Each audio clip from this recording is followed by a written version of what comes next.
Hi guys. So ఈరోజు ఇంకో question చూస్తాం. So when positive number XYZ are divides by 19 the remainder are 13, 17, 16 respectively when 3x plus 4y minus 2z is divided by the 19 the remainder is. So ఎవరైనా కొంతమంది లాజిక్గా చేస్తారు, అలాగే వచ్చేసి కొంతమంది ఐడియాతో చేస్తారు ఫార్ములా యూజ్ చేయకండి.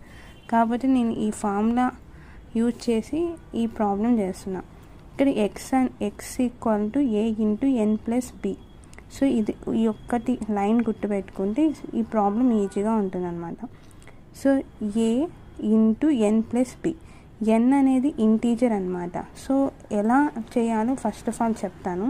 ఇక్కడ మనకు కొన్ని వాల్యూస్ ఇచ్చినాడు XYZ, ఇవన్నీ కూడా positive numbers which divide by 19తో డివైడ్ చేసి రిమైండర్ ఎంత ఉంటుంది ఫస్ట్ ఆఫ్ ఆల్.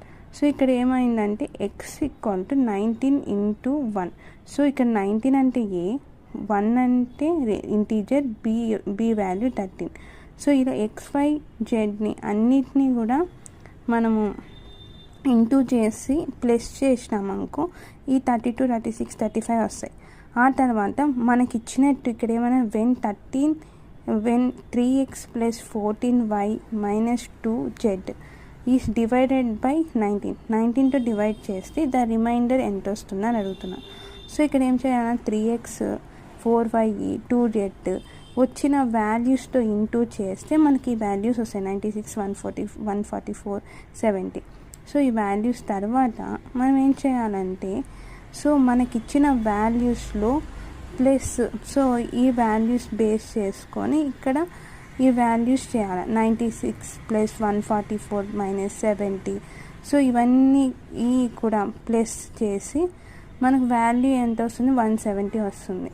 ఈ 170 రిమైండర్ కనుక్కోవాలంటే సో 19 టేబుల్ తీసుకోవాలి. 19 8, సో 70 కాదు కదా, ప్లస్ 18 వేస్తే మనకు 70 వస్తుంది.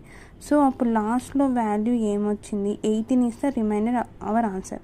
లేదు ఇంకొక మెథడ్ చూసుకుంటే x equal to 30, y equal to 17, z equal 60. మనం దేంతో 19తో డివైడ్ చేయాలి.